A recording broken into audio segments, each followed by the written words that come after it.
আসসালামু আলাইকুম, welcome to my channel another video. আজকে রান্না করব লাউ ভুনা ডাল। তো চলুন রেসিপিটি শুরু করা যাক।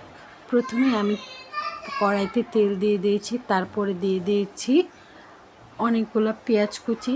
তো যেহেতু আমি এটা ভুনা ডাল করব, তার জন্য আমি একটু অন্যভাবে রান্না করব।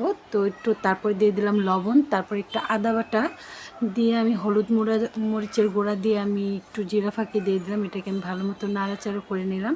তো যেহেতু আমি এটা ডাল রান্না করব, তো এর জন্য আমার এই কড়াইতে হবে না, এর জন্য আমি পাতিলাটা চেঞ্জ করে নিয়েছি। তো তারপরে আমি কষানোর হয়ে গেলে আমি এখানে বেশ খানিকটা ডাল দিয়ে দেব। ডাল দিয়ে আমি ভালো মতো এটাকে নেড়ে চেড়ে একদম ভালো মতো কষিয়ে নেব, হাফ সিদ্ধ হয়ে যাবে যেন। তারপরে আমি ঢাকনা দিয়ে ঢেকে দেব সিদ্ধ না হওয়া পর্যন্ত। তো প্রায় আমি 2 মিনিটের মতো রেখে দিয়েছি। রেখে দিয়ে আমি খুললাম। এই তো আমার ডালটা প্রায় সিদ্ধ হয়ে গেছে।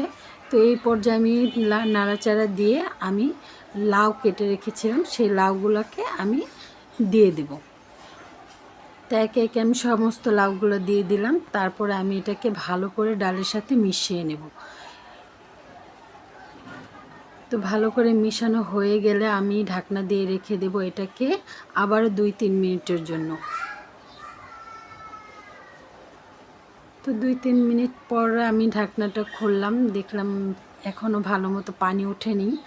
তো তার জন্য আমি ভালো মতো নাড়াচাড়া করে আমি অল্প কিছুটা পানি দেব একটু কষানোর জন্য। তো তারপর আমি আবারও ঢাকনা দিয়ে ঢেকে দিয়েছি। ঢাকনা খুলে দেখলাম একটু পানি উঠেছে। তো এ পর্যায়ে আমি নাড়াচাড়া করে আমি তারপর বেশ খানিকটা একটু পানি দেবো, বেশি পানি না, অল্প পানি দেবো যাতে এটা মাখো মাখো হয়। তো তারপর আমি অল্প পানি দিয়ে ভালো মতো এটাকে নাড়াচাড়া করে আমি ভালো করে জাল দেব। জাল দিলে এটা প্রায় সিদ্ধ হয়ে আসলে আমি একটু ধনেপাতা কুচি দিয়ে তারপর আমি নামিয়ে নেব। তো এটা আমি বেশি ঢাকবো না, কারণ বেশি ঢেকে দিলে লাউটা একদম গলে যাবে। তো আমি চাচ্ছি না যে লাউটা গলে যাক, তো আস্তে আস্তে থাকবে, এটা খেতে অনেক বেশি মজা লাগবে।